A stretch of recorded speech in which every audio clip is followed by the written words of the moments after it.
నమస్కారం. మరి సీట్లు రాని జనసేన అభ్యర్థులు కానీ, టీడీపీ అభ్యర్థులు కానీ తిరిగి ఎన్నికల బరిలో వారు రెబల్స్గా పోటీ చేస్తారా లేదా అనేది చాలామంది అనుకుంటున్నారు.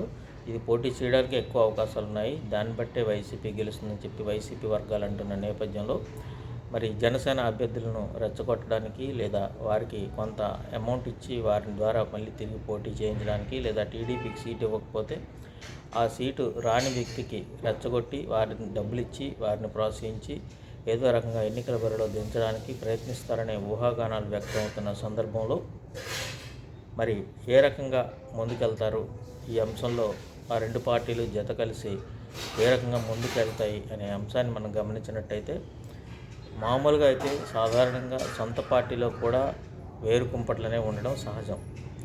టీడీపీలో ఇద్దరు వ్యక్తులు లేదా ముగ్గురు వ్యక్తులు సీటు ఆశిస్తున్నప్పుడు అందులో ఒకరికి ఇచ్చి మిగిలిన వారికి సీటు ఇవ్వకపోతే ఆటోమేటిక్గా ఆ వ్యక్తి రెబల్ అభ్యర్థిగా పోటీ చేయడానికి సిద్ధపడతాడు. అలాగే కొన్ని చోట్ల పోటీ చేస్తారు, మరికొన్ని చోట్ల బొజ్జగింపుల ద్వారా దీన్ని పరిష్కరించుకోవడం జరుగుతుంది.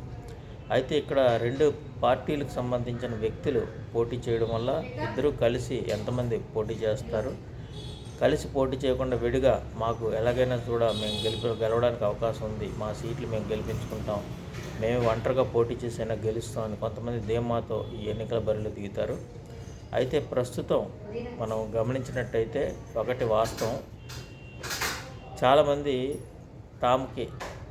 తమ సంబంధించినటువంటి సామాజిక వర్గం లేదా తమకు సంబంధించినటువంటి వ్యక్తులు వీరందరూ కూడా తమకు సపోర్ట్ చేస్తారని అనుకుంటారు. కానీ ఇక్కడ ఎన్నికల్లో మాత్రం అది జరగదు.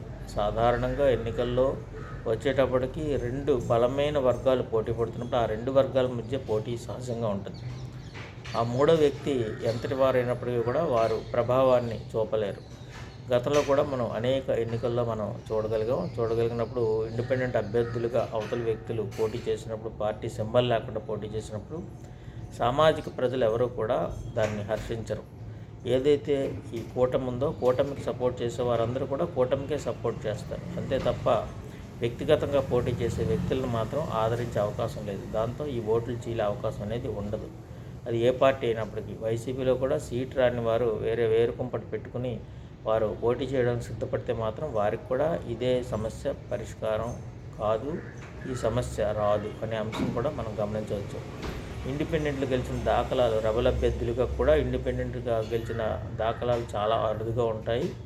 అది మరీ బలమైన అభ్యర్థి అయ్యి ఉండి వారికి ఎట్టి పరిస్థితులు ఎక్కడైనా ఇబ్బంది ఎదురైతే అలాంటి వారిని మనం కొంతమంది ఆదరించడం, అక్కడక్కడ గెలుపొందడం కూడా జరిగింది గతంలో. కానీ ప్రస్తుతం అయితే మాత్రం ఈ ఎన్నికల్లో మాత్రం ఈ రకమైనటువంటి వరవడి ఎట్టి పరిస్థితుల్లో కూడా కనబడే ప్రసక్తి లేదు.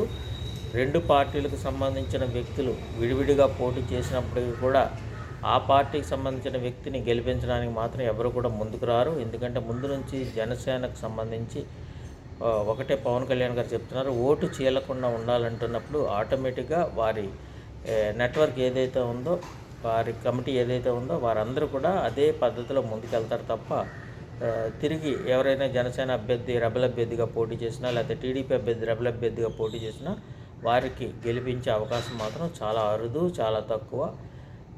ఈ వీడియో నచ్చితే తప్పకుండా షేర్ చేయండి, సబ్స్క్రైబ్ చేయండి. ధన్యవాదాలు. మీ సన్మూర్తి, సామాజిక విశ్లేషకులు. నమస్కారం.